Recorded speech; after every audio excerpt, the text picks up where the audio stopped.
আজকে আমরা দশম বিসিএস এর বাংলা সাহিত্য বিষয়ক যে প্রশ্নগুলো আসছিল সেগুলোর প্রশ্ন এবং উত্তরগুলো দেখব।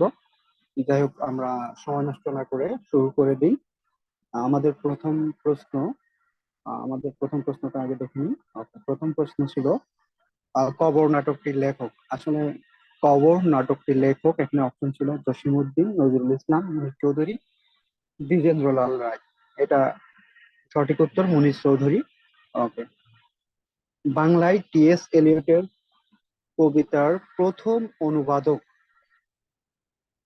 রবীন্দ্রনাথ ঠাকুর, বিষ্ণু দে, সুধীন্দ্রনাথ দত্ত, বুদ্ধদেব বসু।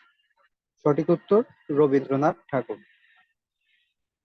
অগ্নিবীণা কাব্যগ্রন্থে সংকলিত প্রথম কবিতা অগ্রপথিক, বিদ্রোহী, প্রলয়োল্লাস, ধূমকেতু। সঠিক উত্তর প্রলয়োল্লাস। শেষের কবিতা রবীন্দ্রনাথ রচিত। কবিতার নাম, গল্প সংকলনের নাম, উপন্যাসের নাম, কাব্য সংকলনের নাম। উপন্যাসের নাম। আমার ভাইয়ের রক্তে রাঙানো 21শে ফেব্রুয়ারি রচয়িতাকে?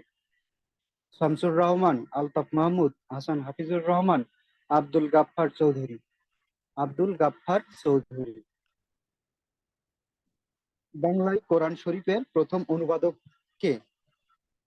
কেশবচন্দ্র সেন, গিরিশচন্দ্র সেন, মাওলানা আকরাম খান, মাওলানা মনিরুজ্জামান ইসলামওয়াদী। এখানে সঠিক উত্তর গিরিশচন্দ্র সেন। Okay. এই ছিল আমাদের দশম বিসিএস এ আসা বাংলা সাহিত্য বিষয়ক প্রশ্ন সমূহ। ধন্যবাদ সবাইকে।